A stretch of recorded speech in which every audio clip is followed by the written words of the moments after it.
Hey guys, तो कैसे हो आप सभी लोग। आई होप आप सभी अच्छे होगे और मजे कर रहे होगे। तो भाई जल्दी जाओ, छोटे भाई के चैनल को सब्सक्राइब और वीडियो को लाइक करो।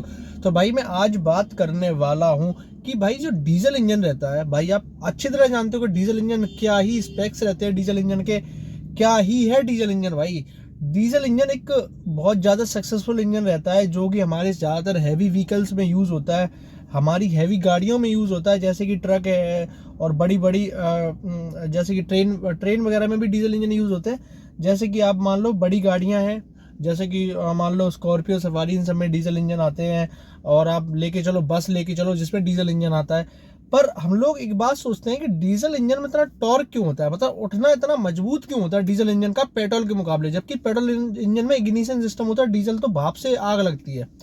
तो फिर ऐसा क्या रहता है, डीजल इंजन इतना ज्यादा टॉर्की क्यों होता है। जैसे कि अगर तुम्हें 100 पहुंचाना हो, डीजल इंजन एकदम से रॉकेट की तरह 100 पहुंचता है, एकदम से धर के जैसे पंजा तुमने दबाओ और गाड़ी खड़े खड़े पागल हो जाती है। मतलब 250 Nm का टॉर्क, 300 Nm का टॉर्क डीजल इंजन, 400 Nm का टॉर्क। छोटे छोटे इंजन में भी 1500 सीसी के इंजन जो डीजल इंजन है उनमें भी 250 Nm का टॉर्क रहता है, 300 Nm का टॉर्क रहता है। महिंद्रा की जो 3XO आती है, 300 आती है, उसमें 300 Nm का टॉर्क है डीजल वाले में। ऐसा क्या रहता है, डीजल में इतना टॉर्क क्यों होता है। ऑलराइट, मैं तुम्हें बताने वाला हूँ। तुम्हें देखो पिस्टन के बारे में तुम अच्छी तरीके से जानते होगे, ऑलराइट सिलेंडर जानते होगे। मैंने सिलेंडर के बारे में एक वीडियो बना रखी है, बाकी तुम वो उसको भी एक बार देख लेना तो कि सिलेंडर्स क्या रहते हैं।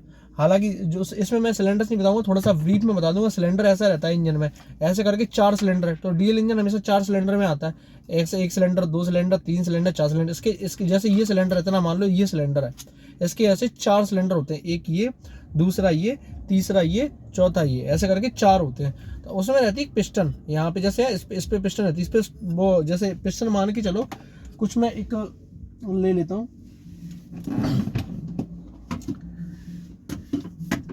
हालांकि ये थोड़ी सी बड़ी है, ये थोड़ी सी बड़ी है, लेकिन ये इसके बराबर मान लो, ये पिस्टन मान लो, ये इसके जो ये गोला है ना, इसका जो डायमीटर है इसके बराबर ही मान लो उसको। इसका जो रेडियस है बीच से जो जितना है उतना ही इसका मान के चलना आप। तो ये पिस्टन रहती है, ये अप डाउन होती है। तो इसी से पावर बनती है डीजल इंजन में, ठीक है ना। ऐसे करके चारों पिस्टन है, तो चारों में अप डाउन हो रहा है। मतलब जैसे जैसे स्पार्क पड़ा वो, मतलब जैसी जो जैसी भाप बन के जैसी डीजल को छिनका, वैसी आग लगी और ये पिस्टन नीचे गई, फिर दोबारा पिस्टन ऊपर आई, फिर नीचे गई, फिर ऊपर आई, ऐसा करके सारी चलते हैं डीजल, ठीक है।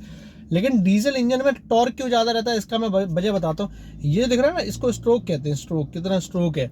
तो भाई मैं तुम्हें ये बताना चाहता हूँ, जो लंबाई रहती है, मतलब मैं तुम्हें हिंदी में समझाता हूँ, प्रॉपर स्ट्रोक स्ट्रोक नहीं।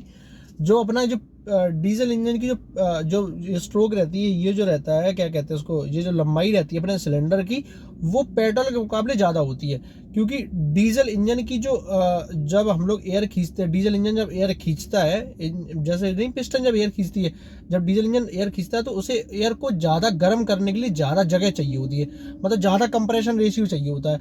तो स्ट्रोक है ना, हमेशा डीजल इंजन का पेट्रोल के मुकाबले लंबा होता है। मतलब पेट्रोल का इतना होगा स्ट्रोक, मान के चलो पेट्रोल का अगर स्ट्रोक इतना है तो डीजल का इतना होगा। हमेशा डीजल का पेट्रोल से स्ट्रोक हमेशा बड़ा होगा। तो जब ये कंप्रेस करता है एयर को, तो ये ज़्यादा कंप्रेस कर पाता है एयर को।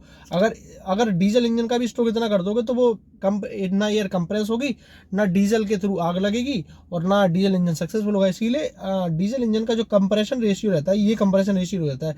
जब हम लोग जब यहाँ पे ये कैप लगा होता है, जब पिस्टन में एयर आती है और जब ये कंप्रेस करता है, इसके अंदर पिस्टन है, जब कंप्रेस करता है तो ये ना इसी में कंप्रेशन होता है।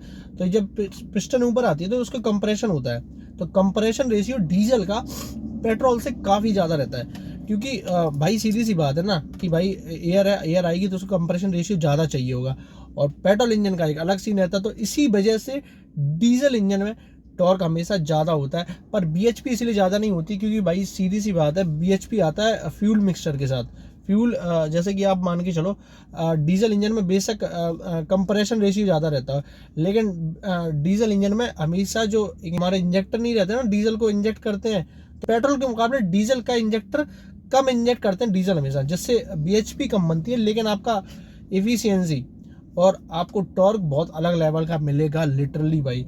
इसीलिए भाई ये चीज़ है कि आपका जो पेट्रोल डीजल इंजन रहता है भाई बहुत अच्छा टॉर्क बनाता है लिटरली।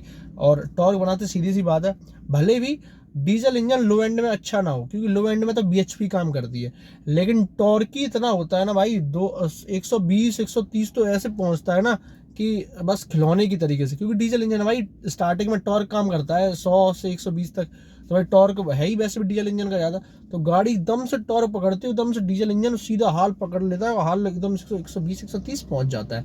तो लिटरली ये वजह है जिससे हमारा डीजल इंजन बढ़िया टॉर्क बनाता है।